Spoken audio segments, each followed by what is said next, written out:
Hello, everyone, and welcome once again. Okay, kind of caught me off guard, but it's what it is. I am JT, aka the Master, and you know this is For No Reason Fantasy Football. Welcome to my show. This is week 11, people. We got 4 teams on buys: Atlanta Falcons, the Indianapolis Colts, New England Patriots, and the New Orleans Saints. Don't put any of those in your lineup unless you want a big fat zero. All right, we're going to go over each and every matchup and talk about players in each and every matchup. We're going to give you some sleepers, players that you may not be thinking of that I like, and we're going to go like that. Okay. I got to say this. 2 major quarterbacks in the AFC North down for the season, including one of the best tight ends in all of NFL and fantasy football. Down, out for the season. Injuries are a major factor in how you navigate the season in fantasy football. It's difficult, especially when you have big names. All names make a difference because if you put them in your lineup, you expect to get results out of them. But the bigger names, you have bigger results that you expect. And when they go out, you take a major hit. And you gotta try to recoup from that. It's not easy. But I'm going to try to give you some replacements that may help you. Now, this is just my opinion. It is not a biased opinion. It's just my opinion. As we go through the matchups, except for Cincinnati and Baltimore, which was on Thursday night, I'll talk about these. I'll mention these. Lately I've been pretty good at picking out gems from nowhere, but it is what it is. And hopefully I can grab something out of the air and it sticks to your lineup. So without further ado, let's talk about the first matchup that's on the week. And that is the Dallas Cowboys and the Carolina Panthers. There ain't too much love in Carolina. I tell you that right now. Ain't too much fantasy love in Carolina. Of course, the play of the rookie quarterback, Bryce Young, has been suspect. Seems like he only locks on the one target for the most part, and that's Adam Thielen. So Adam Thielen is a decent flex play, wide receiver too. Okay, I can tell you that. Quarterback, no. Running backs, Miles Sanders and Chuba Hubbard against this Donald defense. I know some people have Miles Sanders and have no choice, or Chuba Hubbard and have no choice in playing him. You're talking to me. You got to play him and roll the dice. Roll the dice. You got no choice, okay? You don't have any better options, unfortunately. You don't have no better options. Yesterday was the trade deadline that if you wanted to consummate a trade, if you want to do a trade with anyone in any league, for most leagues, it was yesterday. Okay? Now, you're on your own. Other than the waiver wire, you're on your own. There is no place to go to try to trade. Okay? So you're stuck with what you have. You can't move a player. You can move him off the waiver wire, put him on the waiver wire and grab somebody else off of it. But that's it. That's it. And I know it's not a pleasant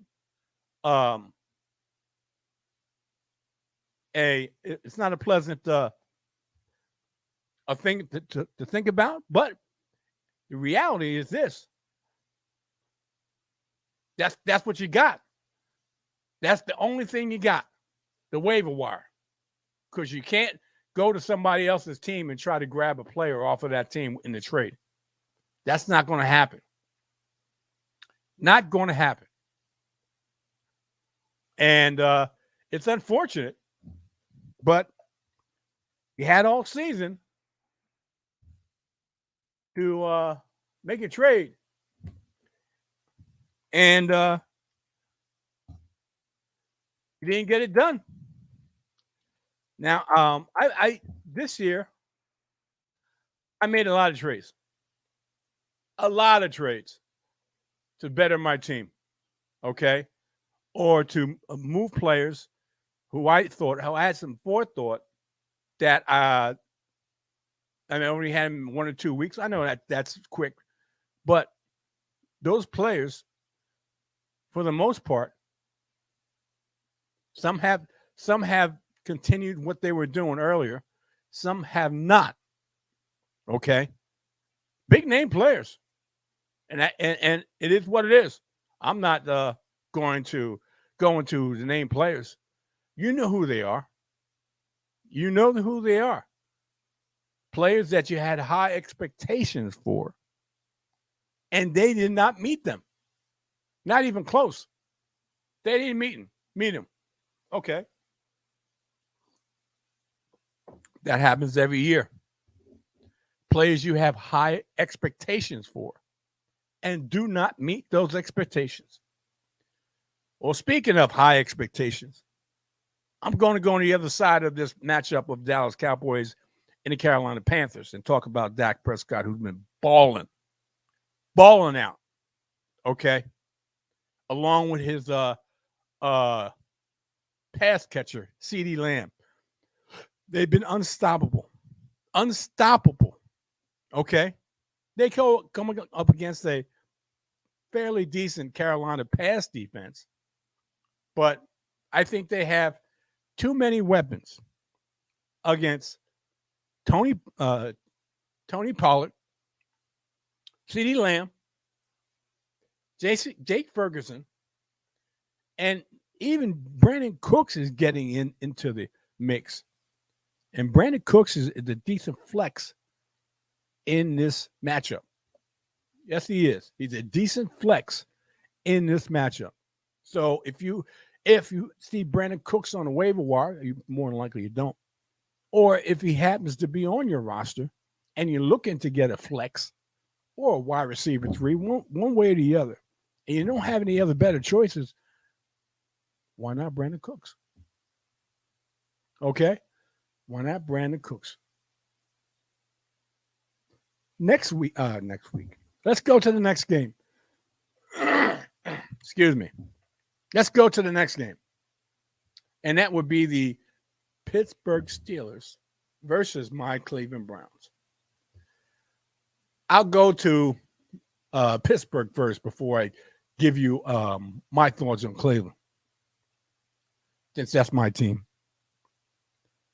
My thoughts on Pittsburgh, I don't like Kenny Pickett. I think this is a run game for Pittsburgh. They're going up against one of the best defenses at home. I'm talking about Cleveland's at home. So you probably have to play because you have them, unless you have better choices. Najee Harris, who has scored a touchdown in the last 2 games. Okay, they're doing better with Najee Harris. And Jalen Warren, that's a 50-50, basically a 50-50 split. I know Deontay Johnson wasn't that dude last game. That's because of Kenny Pickett and game script. And George Pickens. Not a big George Pickens fans, never have been. That Deontay Johnson, as soon as he came back, proved that he was the number 1 option. And that's not saying much because you got Kenny Pickett throwing the football. And the touches ever since Deontay Johnson came back, who's a more versatile wide receiver. George Pickens targets have gone down. Hence, he started to make some noise on social media about that. Second year player. Come on, man. Really? You ain't all that. Okay, Mr. FSP, I bring him back in. Bring him into the show. What's up, my man? Well, only reason why I'm up was to do some commissionary duties. Yeah, I know, Mr. Nosy Man, but that's okay. Don't hey hey hey. Hey, look, I understand, man. I'm I'm just busting your supposed chops. to. I know I'm you are. supposed I to. know you are. You can't Remember, take you can't take a little joking. Come on, man. I can, but you know my neck. I can't be up here all stressed out. Oh yeah, okay. But um, yeah, I'm here to provide you some insight.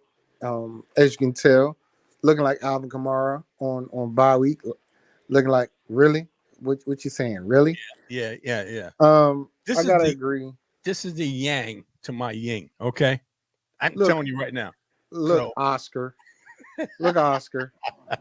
You gonna quit it? You gonna quit it, Oscar? Or what's his name? Is it what's his name on Odd Couple? Is it Oscar? yeah, Oscar and Felix. Yeah, I'll be Felix. You're Okay, Oscar. okay, whatever. Grumpy old man. Yeah, I freely admit it. You're not the only one that said that. So, hey, look, hey, hey, So it I is got a what it is, man. question. Yeah, go ahead. Since this is a fantasy show, Yes, sir. um, you just maybe I guess just before the show, whatever, you dropped Geno Smith and picked up DTR. Yes, I did, Well, and and I'm going to get into that. well, Yes, I did. well, that's the question. Mhm. Why did you go for an unproven commodity and drop a proven commodity with better weapons? Well, let me put it this way. I don't think he has better weapons. I think he has comparable weapons, in my opinion. Okay. I think he's got, He has in Geno, right? yes, I Okay. think he's got comparable weapons. Okay. Maybe those weapons haven't been used like the weapons in Seattle have been used, but I think that the overall factor, they have a very good tight end that they're getting involved in, which is going to be a key guy, in my opinion, this week. They also have, David Njoku. yes, they also have a, a wide receiver in Elijah Moore who was getting involved more. I think he may get involved more because he's a short, in the middle of the field type of guy, along with Njoku. And they have Amari Cooper. Now, the negative part of Dorian Thompson Robinson is he's not a good deep ball thrower. Okay, he's a short to medium type of thrower. So you may see Amari Cooper uh, more mid range in this game. But the main crux, and you see what I have on. If you're watching, if you see what I have on, I You have, always wear something Cleveland. huh? You always wear something Cleveland What can I tell you? I happen to be a fan and a loyal of fan. Deshaun Watson. Yes. No, Cleveland, because you haven't. When's the last time you see me with a Deshaun Watson #4 on? Actually, I've never seen you with it on. You didn't want to get any charges. Thank you, But thank you, but thank you you. I'm listening to your reasoning, but I would argue that Metcalf, Lockett, and Jigba, any of the tight ends, and Walker are better options for Geno. Now, I can see this week you might be like, okay, well, the rookie can probably do something versus Pittsburgh secondary, but I don't know about that. Well, But Geno versus the Rams, I can see how that's going to be an under game. They historically don't go over 35. But I'm just trying to figure out, is this a streaming thing or is this just for the week? I mean, or is this permanent? well, Because it's not for the week because we've seen and I've seen the potential in this quarterback. Now, I may be a homer. You want to be calling me a homer? Fine. Yeah, I do. Okay. No, I got no problem with that. Okay, because it's it is what it is. But I like what I see. I know people will say, "Well, what the hell happened against Baltimore? He looked like a total mess." Okay, I admit that. 90 minutes before the game kicked off, he was told that he was going to play, be the starter. He got no preparation, so they didn't cater the offense to him because it was too late in the game, so to speak. Herbert, same thing happened with Herbert and who did Tyrod Taylor? Yeah, it was Herbert. His punctured lung or So whatever it was. so they're going against a team that doesn't generate a lot of offense. Let me put it that way. They got a decent defense, but they don't generate a lot of offense. And this kid can move. He can move. It's not like he's a statue in the pocket, and he can make plays in the pocket and also on the run.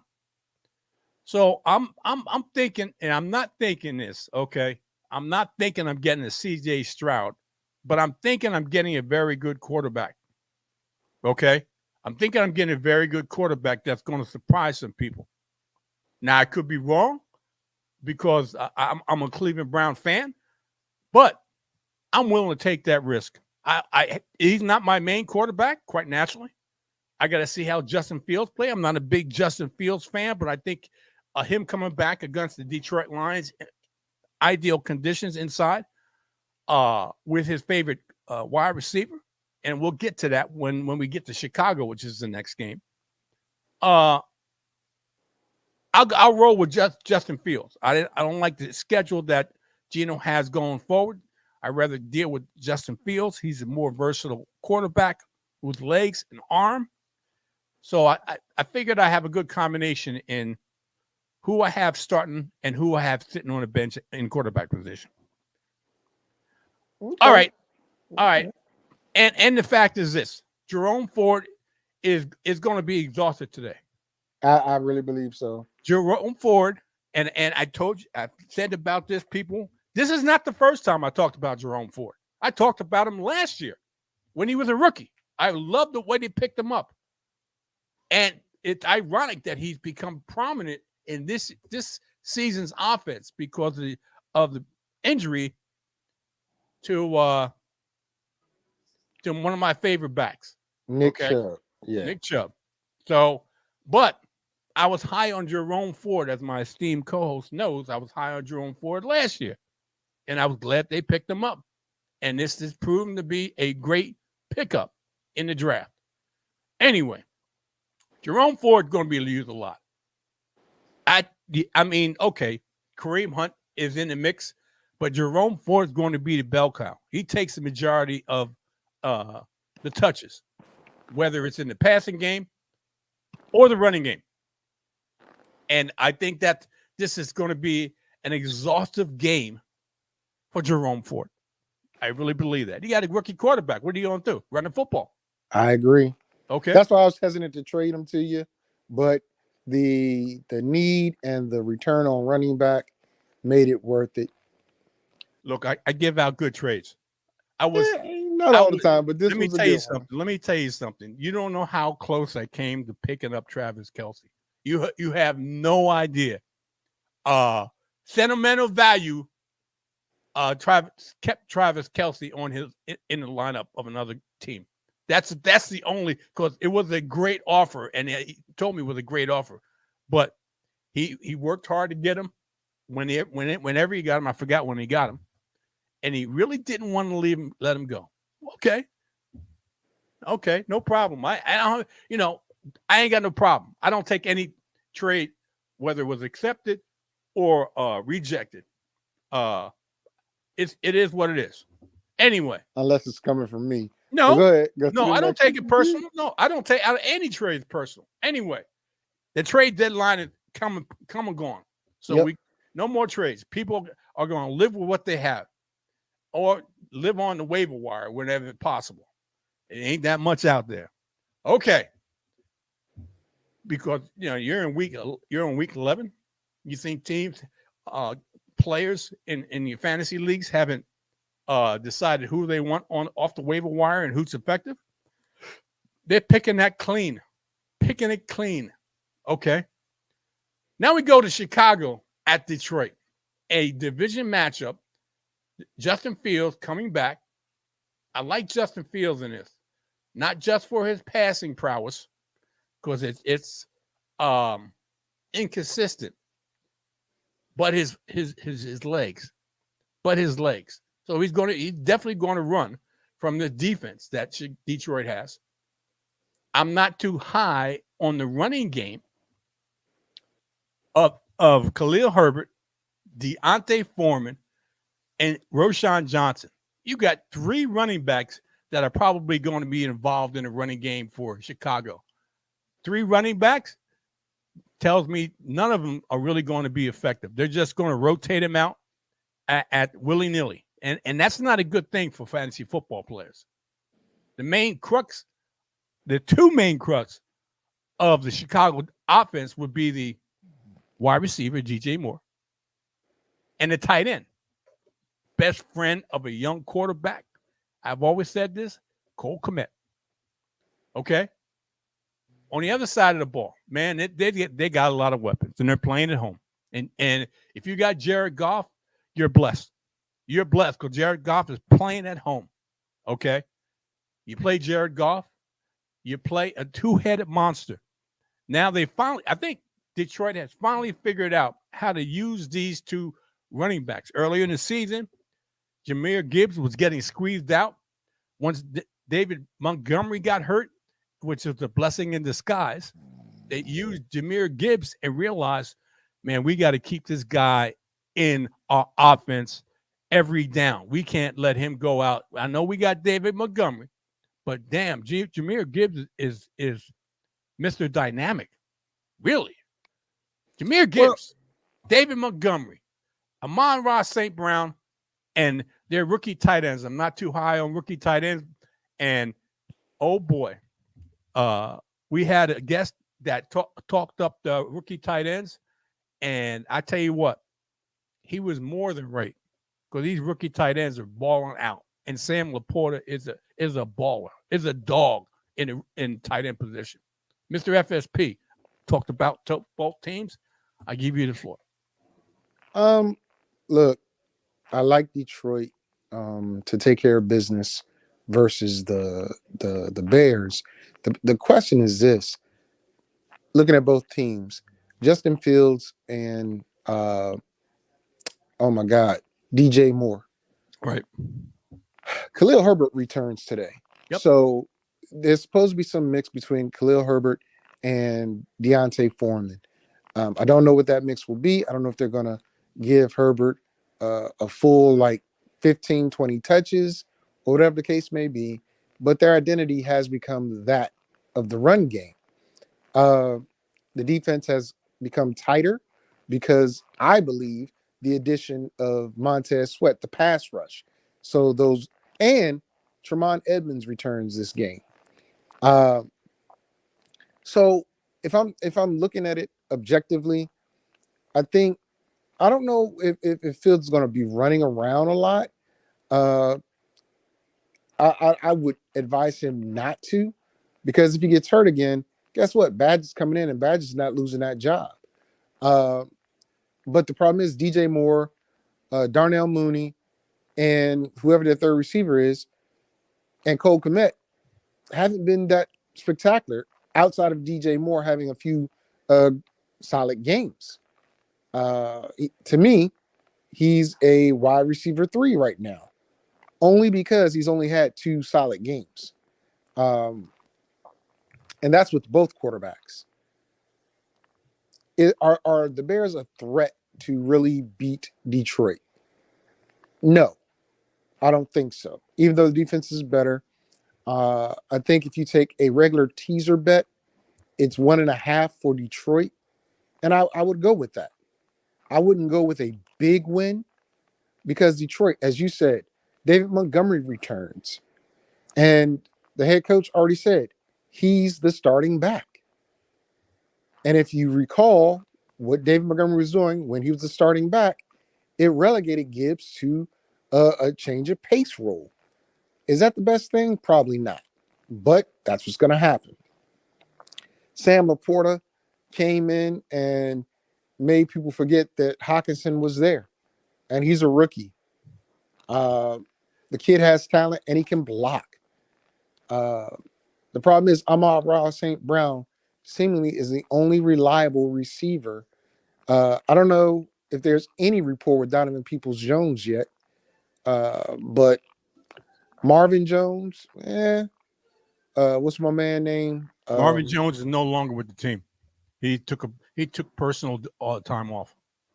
Oh, okay. I wasn't sure about that, Yep. but that means Josh Reynolds and Donovan Peoples Jones are the other two receivers. Reynolds can be reliable. I mean, he was when he was with the Rams, but he made a big mistake like a lot of receivers did. They decided to go to Tennessee. Didn't work out. But my point is, I think Goff and company are going to win. This is at home in the dome, and they're going to put up numbers. I don't think it's going to be like double-digit numbers, but I mean to win the game by, I should say. But I do think Goff throw for 2 touchdowns. Montgomery rushes for 1 or 2, and Gibbs gets some touches, but I don't think he's going to be that impactful. It depends on how they hammer out the timeshare between he and Montgomery. Well, if we go by last game when David Montgomery and Jahmyr Gibbs played, both of them were fantasy relevant. So I can't see them not doing that. And they were on the road, if I'm not mistaken, last game. So they're at home, which I expect bigger production out of both of them. Anyway, let's move on to L.A. Chargers at the Green Bay Packers. Justin Herbert is a must play. Okay. I know Green Bay is a decent play against the defense. I know Brandon Staley, who is the head coach, the head coach of the LA Chargers, but I got to believe that Justin Herbert, even though his options to throw to are going to be limited. Jalen Guyton. Let me say this again. Jalen Guyton more than likely will not play. Okay. So we got Quentin Johnston and Keenan Allen, along with Austin Eckler. Okay. Like Donald Farham. Well, let me put it this way. I don't think Parham is going to be anything worth talking about. And I don't think Quentin Johnson, even though he's going to be the number 2 wide receiver, is going to be worth talking about. Quentin Johnson, his knock on him coming into the NFL is that he cannot get open. That's the problem. He cannot get open. That's why you never heard me on this program talk up Quentin Johnson, because I don't like him, because he's not the type of wide receiver that can get open. Highly touted, but fatal flaw is not he's not the type of wide receiver that can get open. And this pass defense of the Green Bay Packers is not that bad. And it's going to test how good Quentin Johnson really is. So it comes down to Austin Eckler and Keenan Allen being the main weapons in the passing game, and quite naturally Austin Eckler in the running game. Okay? On the other side, Jordan Love. Now, I expect Jordan Love to play a little better because this LA Charger defense, especially in the pass game, is not good. Not good. Plus, Jordan Love is playing home. Plus, the fact is he's going to do, I think he flourishes in play action, and Aaron Jones is going to be the main guy running the football. Okay? And I thought it was Romeo Doubs that Jordan Love likes. It's not. It's not Christian Watson. He's a waste. A waste. He's a waste. It's Jaden Reed. That's another rookie. It seems like he's got a connection with Jaden Reed in this offense. So you can use Jaden Reed as a flex, wide receiver 3 or 4. That's how I see it, Mr. FSP. It's on you. Well, I don't like love at all. And if some way, somehow, the Chargers can contain and slow down Aaron Jones, that's it. The Packers really can't do much. I don't like Dubs. I don't like Watson. I don't like Musgrave. I don't like Dylan or any of these other cats. Um, because I look,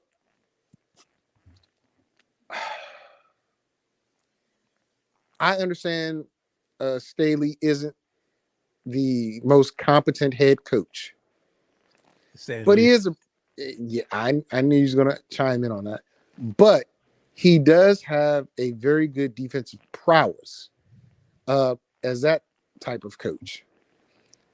Defense isn't one of the better ones in the league. It's an okay one. I really think they're good enough to hold Green Bay to like 10 points, 10 to 13 points. Uh, and I also believe, even with the deficiencies on the offensive side of the Chargers, they can put up at least 20 to 25 on the Green Bay Packers secondary and the Green Bay Packer defense. Um, as you said, Quentin Johnston's problem is he can't get open. In the NFL, small margin is open. So that means this kid with all this speed and all this height just isn't. I don't know if he's not a good route runner, and that might change it because there are a lot of receivers in the NFL, Jerry Rice being one of them, that were never really fast. They were just very good at their craft at route running. Devontae Adams, one of the best route runners in the league right now. Maybe this is the coming out party because uh, I don't know what's going to happen with Keenan Allen. He's questionable. He's going to play, but it's How always effective, huh? how effective is he going to be and for how long? Let me put it that way.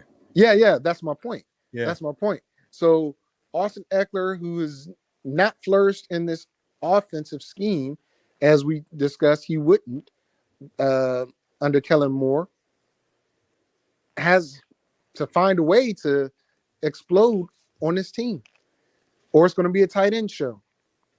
I noticed that in the red zone and near the goal line, Farham with his 6'6", 6'7" frame has become a favorite target for play calling uh, for the offense.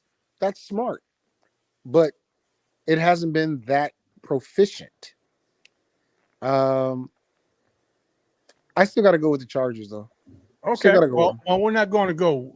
Well, basically, this is not a who's going to win. It's all got to do with fantasy. So, I mean, you can go that route, but I'm just doing the fantasy, regardless of who wins it. I could care less because fantasy points, whether you win or lose, makes a difference. So, next game is Arizona Cardinals at the Houston Texans, which is an extremely interesting game. I'm excited to watch this game because I think the two quarterbacks should go off in this game. I think the two quarterbacks should go off in this game. Uh, I think, and I've said this since last week, and you think I'm a hater, but I'm not a hater. I just look at production. I think Colin Murray, with his time off, has learned a few things, has about himself and about this team. Uh First game back, he comes back and wins the game for the team. Okay, they're going against an offense which is headed by CJ Stroud, who throws about 30 to 40 times, which is outside. It's odd. Let me put it this way. It's odd, in my opinion, to have a defensive-minded head coach that has a quarterback that throws 30 to 40 times, at least. Okay? And I'll talk about the Texans first, and then I'll talk about the Cardinals. You play Devin Signature. This defense in Arizona is not that good, so I expect this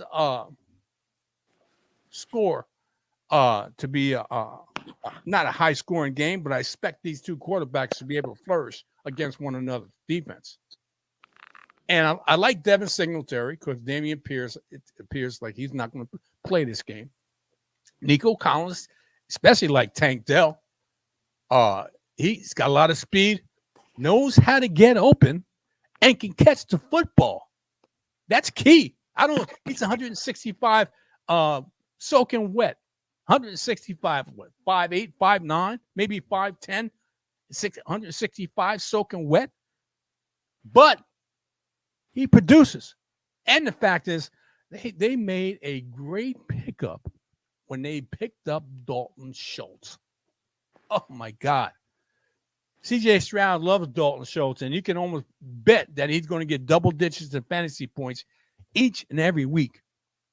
Okay? And I don't mention this often, but I got to mention it now. And the fact this team gets in scoring position, whether it's in the red zone or outside the red zone. Matt Amendola. Who's that? That's the kicker. That's the kicker. He's going to get plenty of opportunities, especially playing at home, with an offense that can move the ball up and down the field and get in scoring position, whether to score a touchdown or a field goal position. Play Matt Amendola.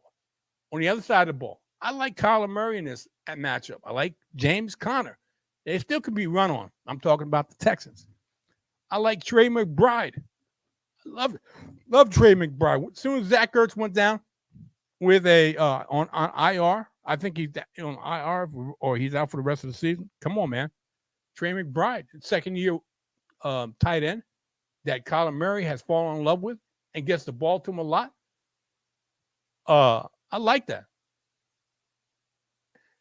I'm not exactly sure. I know people have been pumping up Marquise Hollywood Brown. I know that they had a connection last year.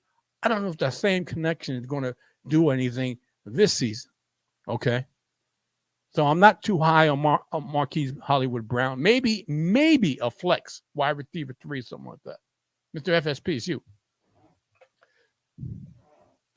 Well, I'll tell you this. I'm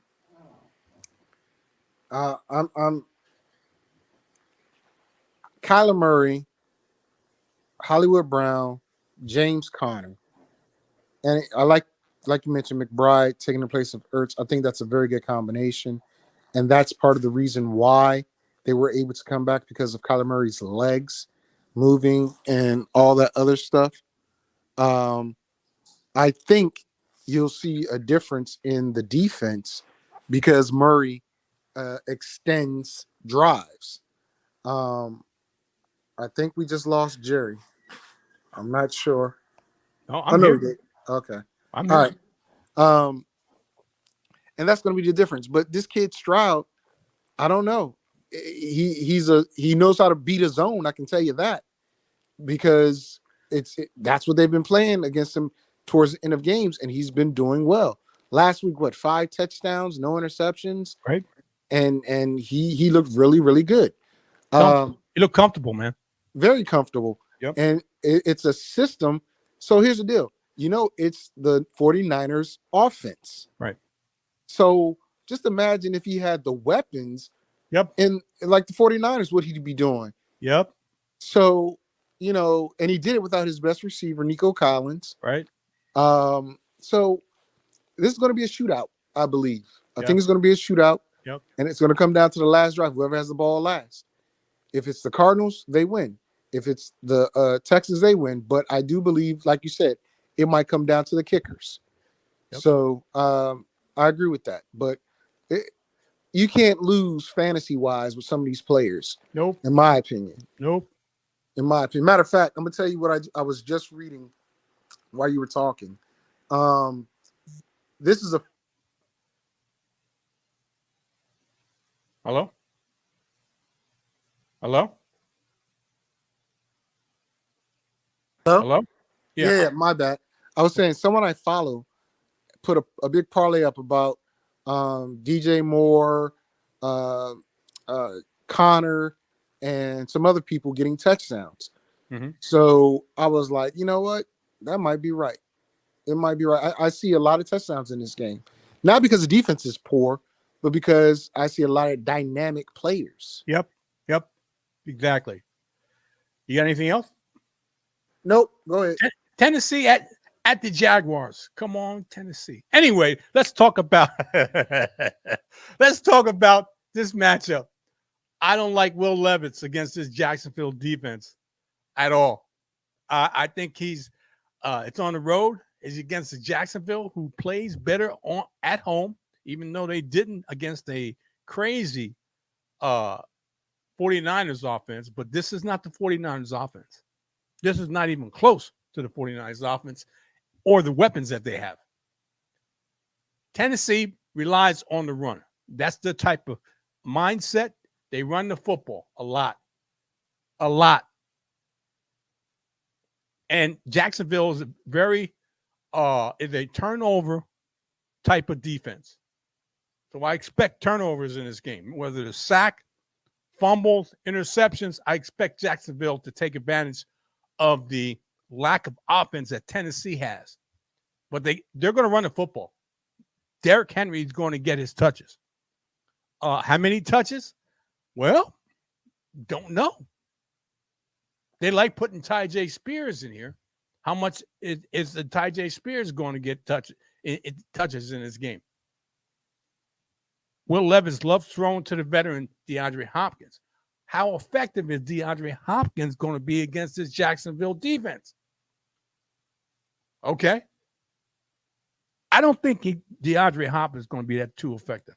Now, that's a wide receiver that doesn't have a lot of speed, but knows how to get open. Okay. He knows how to get open. On the other side of the ball, I mean, people who have been having Trevor Lawrence are probably pulling their hair out. Because Trevor Lawrence, as much as people had expectations of him taking off this year as a top-tier quarterback, he hasn't done that. Very inconsistent, and turnover-prone. But I think he can take advantage of this bad, horrible pass defense of Tennessee with Christian Kirk and Evan Ingram. Notice I didn't mention Calvin Ridley because Calvin Ridley has been a missing person in this offense. Why they picked him up, I don't know. Why they picked him up, your guess is as good as mine. And I didn't neglect to mention their jack of all trades, which was Travis Etienne. So I may discount. Well, I'm going to discount the quarterback because I can't trust him. But I count on Travis Etienne, Christian Kirk, and Evan Ingram. And the fact is this: they're playing at home, and I'll do this again. They're playing at home. You expect this offense to be able to move the football up and down the field against the defense, and put them in scoring position. Brandon McManus is probably one of the better kickers, especially long-distance kickers, this year. Okay? So you play the kicker, Brandon McManus, also. Mr. FSP, it's you. I say somebody kept Calvin Ridley as a keeper, but decided, they had enough of him after a while. But it's okay. It's all right. As you said, I believe in one of our conversations, this is the week for Calvin Ridley to blossom, if he's going to blossom, because he's going against one of the worst secondaries in the NFL.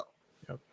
The problem is Trevor Lawrence has got to target him and not wait until the fourth quarter to target him. They need to start targeting him at the beginning of the game. I look at him like a AP, Adrian Peterson, volume type of player. Oh, yeah. The more you give him, the better he becomes. But the less you give him, the less valuable he is. Because he's not one of those guys you give him 4 or 5 targets, he's going to wow you. No, he needs like 6 or 7, 8 targets out of your 30-something passes. And you have to include him early. Yeah, and you got to include him early. Yeah. So I can see that happening. Again, I noticed a lot of people dropping Trevor Lawrence as well. And I'm like, don't give up on that dude just yet. Not just yet. Because next week is the game where you got to see where he really is when they play the Texans.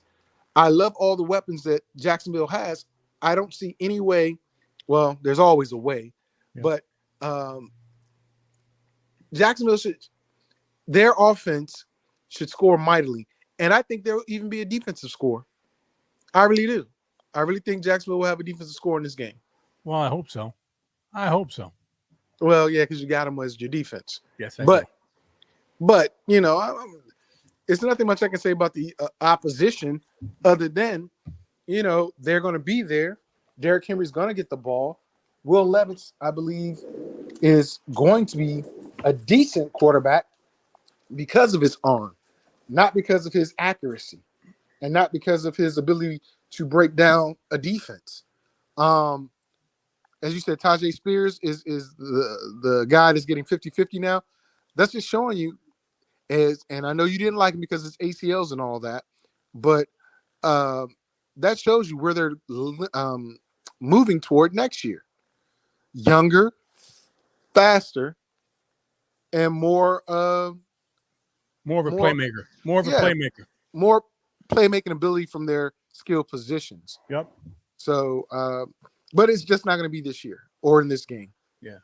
All right, let's move on to Las Vegas at the Miami Dolphins coming off of a bye.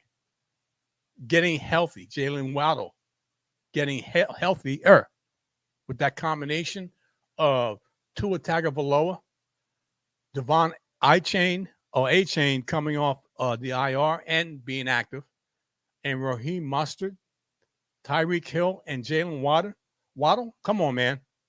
That's a hell of a lot of offense. And the fact is this. The Miami Dolphins are great against the sub 500 teams. Haven't been a team that's over 500 yet. They're great against sub 500 teams, which the Raiders are. And they're playing at home. And they're coming off a bye. And they are healthy, okay? Ready to roll at home. I've named all the players. That's 5 players that I named. Tagovailoa, A-Chain, Mostert, Tyreek Hill, and Waddle. Hopefully you have some form of those players in your lineup versus just 2 that are viable options on the Raiders, which is Josh Jacobs. Antonio Pierce already said he wants to run the football. He's a defensive linebacker. Okay, he's a former linebacker for a few NFL teams, and he wants to run the football. But he knows that where his bread is buttered, he's going to get the ball. And this is typical. Going to get the ball to his best wide receiver early and often in Devontae Adams. Okay? I lost Mr. FSP. I don't know what happened to him. Okay? And that's how it's going to roll. That's how it's going to roll. For whatever reason, I lost Mr. FSP. So it is what it is. But that's how I see it. Okay, I think he's back again. Let me see if I can bring him in. Mr. FSP, you there? Yeah, my bad. I accidentally swiped on my phone, and because I got these dogs running me around right now. Okay. But yeah. I just finished up talking about the Raiders and Miami. Dolphins and Raiders. You talk to me. As you said, Antonio Pierce has made it a focal point. We're going to play defense. We're going to run the ball. We're going to try to get the targets to Adams. Now, what he also said, not this week, but he said when he took over, he wants to get Hunter Renfrow involved. Yep. And he has, because his numbers have picked up. But that has also been to the detriment of Jacoby Myers, which kind of sucks, because if you get all 3 involved and Mayer, the tight end, I think it'll be a lot lighter box for Josh Jacobs to run against. But you're going against Miami Dolphins defense, Vic Fangio defense, and they've been playing pretty well. They're fast on the offensive side of the ball as well as defensive side of the ball. And Jalen Waddle, I said it yesterday on my show, Fantasy Sports and Politics, every Saturday, 1 p.m. Eastern Standard Time, 10 a.m. Pacific Time, that Waddle really hasn't had a good year because Tyreek has just been killing them. And the run game's been killing them. So you got a chain coming back, Morris there. You know, Jeff Wilson's healthy too, but Jeff Wilson has been relegated to the third running back. Yep. You know, you're not even talking about the tight end who's like the fourth option, but he's still decent.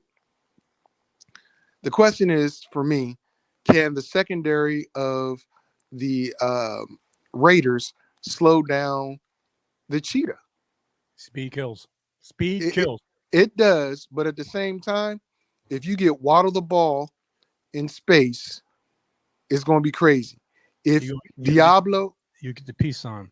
yeah, I know, but if Diablo is playing in the box as the linebacker, which he should, and Villa, the young kid Villapine, I can't remember his name. Okay, number 41, who's been spectacular, getting interceptions in the last couple games, game-saving interceptions, by the way. If they're stuck in that box to stop Morris and a chain's got speed too now. That means those safeties and those corners are going to have to do a lot to stop just Tyreek Hill. Okay. I think Waddle has a big game today. Okay. I really do. I think they're going to go off. I think this could be a 50 burger. I really believe that this could be a 50 burger on the Raiders, because the fact is they're coming off a bye and they're healthy. They've had a couple weeks to plan against this Raider team, and they're playing at home. Come on, man. Well, I think the safe bet, or a good bet, not a safe bet, but a good bet, is to play the over 40 for this game. I really think. Oh yeah, over 40. I think 40 is kind of low. Yeah, to be honest, but okay, yeah, over 40. All right, let's talk about your team against the Giants. I don't care if Saquon's on the team. He's the best player, and you think the Washington is going to key in on their best player, who's a running back? Come on, man. I don't like Saquon in this. I know he's going to get the touches because he has to, because he's the best player. But you got Tommy DeVito, and the box is going to be stacked because they're going to say, well, we're not going to let Saquon go off. Tommy DeVito, you're going to have to beat us. It ain't going to happen. It ain't going to happen. None of these, in my opinion, none of these Giant players are fantasy relevant. I'm not even, I just talked to them too much already. I like Sam Howell. They throw and throw and throw and throw. And throw again. I'm talking about Sam Howell and that Eric Bieniemy offense. I like Sam Howell in this game, Brian Robinson in this game, Terry McLaurin in this game, and even Jahan Dotson and Logan Thomas. Okay? They throw, and they have options to throw to, and they're going to use them. Okay? Mr. FSP, real quick. Talk to me about it. Historically, Dotson and McLaurin have the better games versus the Giants. So does Robinson. Robinson has emerged as a dual threat back the past couple weeks. I think that continues, especially with Antonio Gibson out. I don't like anything on the Giants side, even though the Giants won the last game, or the first game they played. Again, Saquon is all they really have. I'm not convinced that they're going to be that good. This is a home game for Washington, and they need to come off the schneid and win this game. So, I think Washington puts up scores. Curtis, all of their offensive players, that's what I mean. I think it's going to be like 28 or 35 point score by Washington in this game. Okay. Let's go to Tampa Bay at San Francisco. Let me tell you, people. This is one player I didn't want to get rid of because I know he wasn't a very good runner, but they go to him a lot in the passing game, and he's golden. He proved to be golden last year, and more so because he's a lone, he's a feature back this year. Talking about Rashad White. Rashad White, he's great in PPR. I don't know what's going on with Mr. FSP. I don't know what he's doing to his phone. I lost him again. But you go with Rashad White, Mike Evans, and Chris Godwin. San Francisco got a hell of a pass rush. Chase Young and Bosa. They got a hell of a pass rush. And they're going to use it. So he's going to have to get the ball, meaning Baker Mayfield's going to have to get the ball out and get it to his pass catchers as quick as he can. That's Rashad White, Mike Evans, and Chris Godwin. And maybe Cade Otton. But I think Cade Otton may be the odd man out here. Okay? San Francisco playing at home. Looked like world beaters last week against a home team in Jacksonville who played better at home and didn't do that because they got overwhelmed by Brock Purdy, Christian McCaffrey, Deebo Samuel, Brandon Ayuk, and even George Kittle. Okay? Did I name enough options in that San Francisco offense to please you? Because if you got a piece of that offense, quite naturally you play them. Quite naturally, you just sit back and see how many points they're going to accumulate. Okay? I like the options in San Francisco and what I talked about in Tampa Bay. I think those are relevant options on both sides of the football. Talk to me, Mr. FSP. I don't think Cade Otton's going to be the odd man out, honestly, because he's been one of the most targeted tight ends. It's just Baker has not been that accurate. And he doesn't get that many yards. Whoa. Timeout. Say that again. No, because you want to dog my boy. See, we were having a good show. Then you're going to try to attack. Trying to attack. Don't do it. Remember my neck. Remember my neck whenever you try to think of something disgusting and aggressive. Yes, I can, because if I flex my neck, it's going to be a problem. But anyway, Mike Evans has been the guy for Baker. And I will tell you like this. I was thinking about it. Mike Evans is used to the quarterback style of Baker because he had Johnny Manziel. Yep. They play exactly alike, except Baker's more accurate than Johnny Manziel and doesn't run around as much as Johnny. So that's, he's used to playing like that, and he's done well this year. The guy that's really probably, in my opinion, is going to suffer a little bit is Chris Godwin. Okay. I can agree with that. He has not been the PPR machine that he has been in the past. But he's had his spurts in his games. But White, the running back, that's who you're concerned about. Is he going to have a solid game this game? I don't know. I don't think so. But one thing I'm telling you to bank on, Christian McCaffrey did not score last week. He'll score this week. Brandon Ayuk seemingly is the number one this year because of his targets and his catches. Yep. I don't know how long it's going to last, but definitely play Brandon Ayuk. Deebo, they got him playing a little running back again. That's part of his contract. So if he plays running back so many times, he gets a little bit more money. But they need it because there's really nobody back there to spell Christian McCaffrey. Mitchell is always hurt, and the other backup is always hurt. George Kittle Kittle has emerged as the guy making big plays on this team. Yep. Not saying he's just emerged, but he's made big plays on this team for the past couple games. I don't expect him to do it this week, but we'll see. But in a blitz-happy defense with Tampa Bay, I expect Kittle to beat whatever linebacker. Well, I don't know if it's Devin White. I don't know if he's going to beat him, but he'll beat Levante David, who normally covers the running back. But he's got to cover Christian McCaffrey. We will see.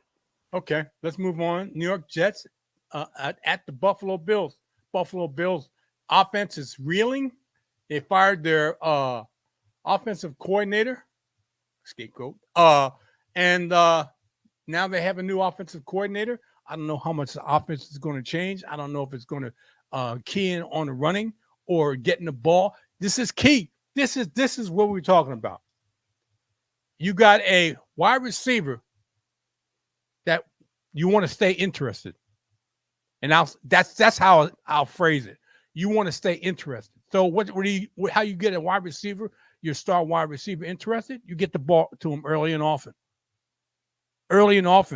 in the game. Don't wait until uh, a latter part of the game to try to make up for what you didn't give him the earlier part of the game. So I think they're going to make a concerted effort to get the ball to Stephon Diggs. I got to believe that. You saw all the things on social media about that his brother put out there, but Stephon said, "I can't speak for my brother." Okay. Anyway, Dalton Kincaid, I think he throws to him ad nauseum. Let me put it that way, because I guess he feels extremely comfortable throwing to Dalton Kincaid, and he for the last few weeks, Josh Allen has been targeting at fault Gabe Davis at fault. Okay, he's not that reliable wide receiver. I don't know why, but he's targeting. I think that targets shift to Stephon Diggs. You play James Cook because they want to run the football, but they don't do it early and often. They don't do it a lot. You have to see what this offense is going to be about. On the other side of the ball, come on, man. On the road, Zach Wilson? Really? Really? No. Quarterback, best friend, besides the tight end, who I like this week in Tyler Conklin. He caught all his targets last week. For the last 2 weeks, he's been targeted a lot. So I like Tyler Conklin. Easy throw, safe throw for Zach Wilson, along with his star wide receiver in Garrett Wilson and his dynamic running back in Breece Hall. Mr. FSP, talk to me. You hit it right on the head, I think, as far as what's going on with Buffalo. The thing is, the Jets over the past 6 games have only given up an average of 17.9 points and 219 total yards per game. That does not bode well for a team that's having issues on the offensive side of the ball, where they fired the offensive coordinator. And I agree, scapegoat, because he's not the one throwing interceptions. He's not the one fumbling the ball. He's actually was calling good plays. They just weren't executing them well. To a fault, targeting Gabe Davis, I agree with you. But at the same time, Kincaid is that dude. Soon as Knox went down, I knew that Kincaid was going to get fed. He gets at least 5 to 7 targets a game. 5 to 7, bank on it. Especially with what's my man, Sauce Gardner covering him. If you're going to let, and I'm talking about Stephon Diggs here, if you're going to let Patrick Surtain Jr. shut you down for a game, Sauce can do it too. I just think Sauce is that good. So there might be volume going to Diggs, but I don't know how many he's going to catch. I really don't. Okay. All right, let's move on to the next game. Seattle Seahawks at the LA Rams. Another division game with the return of Matthew Stafford. With the return of Matthew Stafford comes the relevancy. And I said this before when Matthew Stafford went down. Cooper Kupp and Puka Nacua were going to suffer from that, and that has been the case. But Matthew Stafford is back, and I expect Cooper Kupp and Puka Nacua to flourish in this offense. And with Darrell Henderson running the football up until probably next week when Kerry Williams comes off of waivers, comes off the IR. I like Darrell Henderson for this week. Okay. On the other side, Geno, the division game. Geno ain't been the Geno he was last year. Okay. He has not been in Geno he was last year. And Mr. FSP and others have said that, and we're right. Okay. I don't think Geno is going to have a good game. I know he's got Kenneth Walker to run the football. He's got DK Metcalf and Lockett and Jay Smith Njigba to throw to. But I don't think he's going to have a good game in this. That's one reason why I think the better option, in my opinion, and I'm giving people this as just a gut call. I dropped Geno Smith and picked up Dorian Thompson Robinson. Okay. It's a gut call, plain and simple. Mr. FSP, so on you.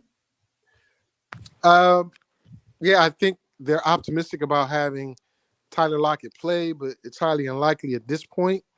Well, I'm not gonna say highly unlikely at this point because the game isn't until 1:25 my time, 4:25 your time, if I'm not mistaken. Here's the thing. Supposedly, from all the reports I see, he's playing. Okay. Well, they're optimistic. I know that. Mm-hmm.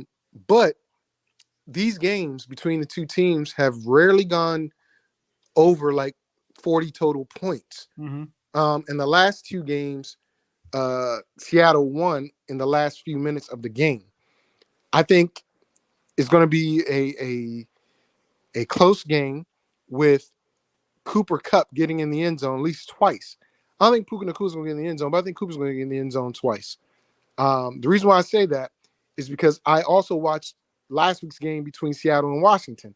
The receivers and running backs had a field day versus Seattle's secondary, which is supposed to be really good. Bobby Wagner and Brooks and all of them, they did well, but not well enough to stop the run. As you said, Henderson, he should have a good game unless it's Royce Freeman, who was brought up earlier last week during the bye week.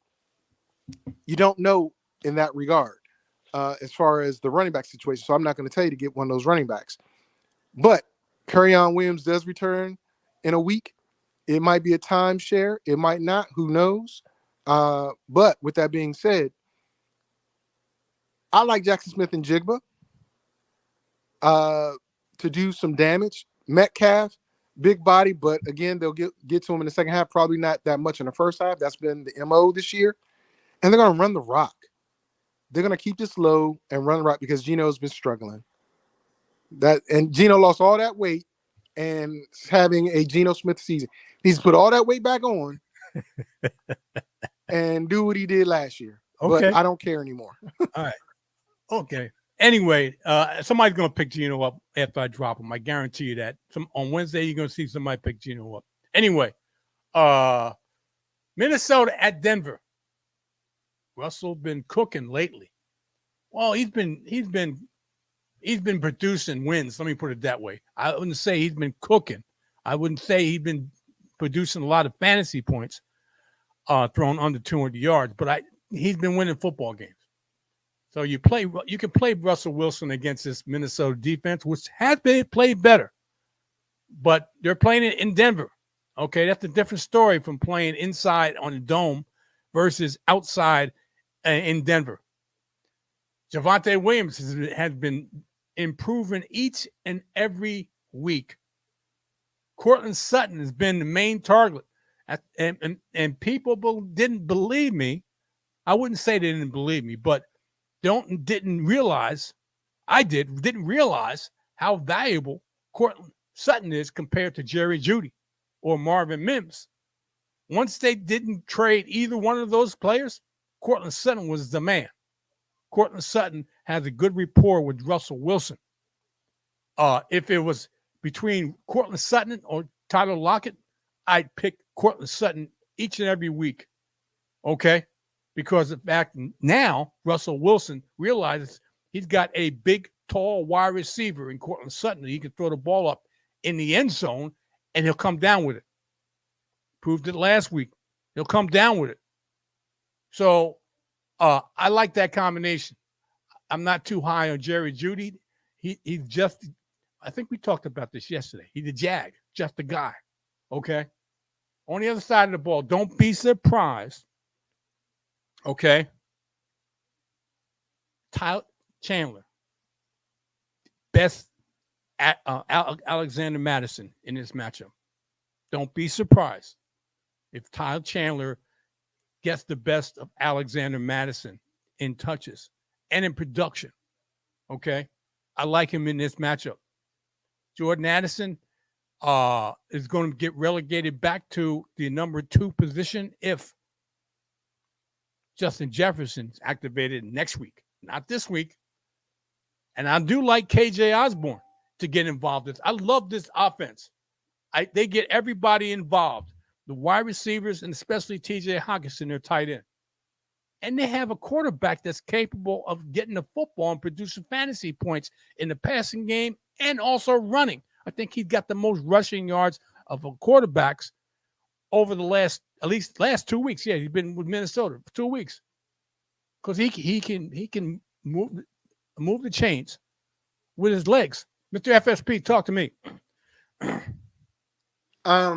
Listen, I picked up Chandler for a hot second, but I had to drop him. I agree with you 110%. I think he's going to get more touches because Matson is not doing what he was supposed to do, as I thought he wouldn't do at the beginning of the season. Mm-hmm. He's been effective in spurts, but not holistically. The fact that Dobbs has to run around and be their leading rusher, and he's only been there for 2 games, that says something. But I like Addison. I really do like Addison in this game. Minnesota is it's an enigma, honestly, because you don't know what you're going to get and where they're going to go with things. Denver, as you said, Russ under 200, I think 205 is what he's been throwing the ball at, and they've been using McLaughlin. I think that's his name. McLaughlin, thank you. Yeah. Yes. And Williams quite a bit to spur their running game and control the clock. I don't see that being any difference. It's in it's in Denver. I don't know what the weather's like there, but I guarantee you it's a 8:20 start time. It's going to be cold. It's going to be cold. Yeah, you're right. So I expect a heavy dose of the run game. As you said, Jerry Jeudy is just another guy. Yeah. Steve Smith is right, or whatever. That's probably why nobody traded for him. Right. But yeah, there's a reason why I tried to get Cortland Sutton from you a lot. I know. But when I knew that Olave was available, I was like, okay, well, I'll take Olave. But I didn't get him either, jerk. But wow. Anyway. Anyway. Takes things personal. That's okay. That's all right. I did. But anyway, I digress. I think it's going to be a heavy run game. So I think Williams and McLaughlin are going to have good games on the ground. I also think Chandler is going to be the guy that gets the most touches for the backfield of Minnesota. Dobbs, it'll be interesting because the defense of Denver has stepped up quite a bit, so it'll be interesting. I'm not playing Dobbs though. I'm not going to play him. It's perfect. It's going to be perfect weather in Denver. 49 degrees and I guess slightly overcast, but that won't make a difference because it's a night game. So about 49 degrees, give or take. That's the good football weather. So the players out there should be comfortable, except for the being in Mile High and dealing with the altitude. But yeah. All right, let's move on to the last game. That was the 8:20 game. Let's move to the last game. Save the best for last. Man, Philadelphia Eagles and the Kansas City Chiefs. People, does that remind you of something? How about the Super Bowl from last season? Okay. They're playing it in Kansas City. Pat Mahomes, other than the bye week that has last week, came out for a bad win against the Denver Broncos. And people are talking about how vulnerable the Kansas City Chiefs are. But we're not going to talk about wins or losses here. We're going to talk about fantasy points. You play Patrick Mahomes, Isaiah Pacheco, Rashid Rice, who I've talked about Oh my God, I talked about this uh week 4, week 5 about Rasheed Rice being the wide receiver that Pat Mahomes, and I also talked about Andy Reid last season because a rookie wide receiver in Sky Moore wasn't trusted, and Andy Reid doesn't trust rookie wide receivers. How quickly things changed this season when Rasheed Rice came on in the roster, and I recognize that Andy Reid trusted him more than he did Sky Moore last season, and Rasheed Rice has been that dude, and quite naturally, Travis Kelce. I'm not going to leave him out, but that's a no brainer. On the other side of the ball, you got to play Jalen Hurts. I like DeAndre Swift and AJ Brown and also Devontae Smith. Not so much Devontae Smith in this. I really love AJ Brown and Jalen Hurts hookup. That's strong. That is huge. Talk to me, Mr. FSP. There's a lot of fantasy goodness on both sides of this ball. Well, look, Pat, he's going to need some help. I think, even though the Philadelphia secondary is not that good this year, his receivers aren't that good. I know you just said that they're depending on some people. Rasheed Rice has become the guy that he's depended on the most out of the receiving core. Valdez Scantling can always be somebody he can go back to, but he's also up and down. Travis Kelce's going to have to have a good game. He's going to have to. As well as Isaiah Pacheco. Isaiah Pacheco did some damage to them in the Super Bowl, but, they went to trick plays and stuff like that in the short yardage zones. On the other side, DeAndre Swift, in my opinion, is better than Miles Sanders. And I think he's going to do pretty well versus that Chiefs front 4 or front 5 or 6, whatever they got, the linemen and linebackers. Can they stop the brotherly shove? That's going to be a key point. Can they stop it? I think even though Jalen Hurts is nicked up a little bit, I think he's still a better option at quarterback in this game over Pat. Because I like what I see when he throws the ball to, well, he's down Dallas Goedert, which is a big, big issue in my opinion. But I like when he throws the ball to AJ Brown. I like when he throws the ball to Smith. Julio Jones, old but reliable, might take those receptions that Goddard was going to get. So a lot to consider. But you play the kickers as well in this game because it's going to be a lot of points.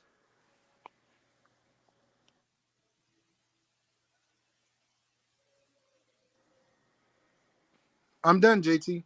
Okay. All right, people. That's it for this week. Okay. That's it for the week.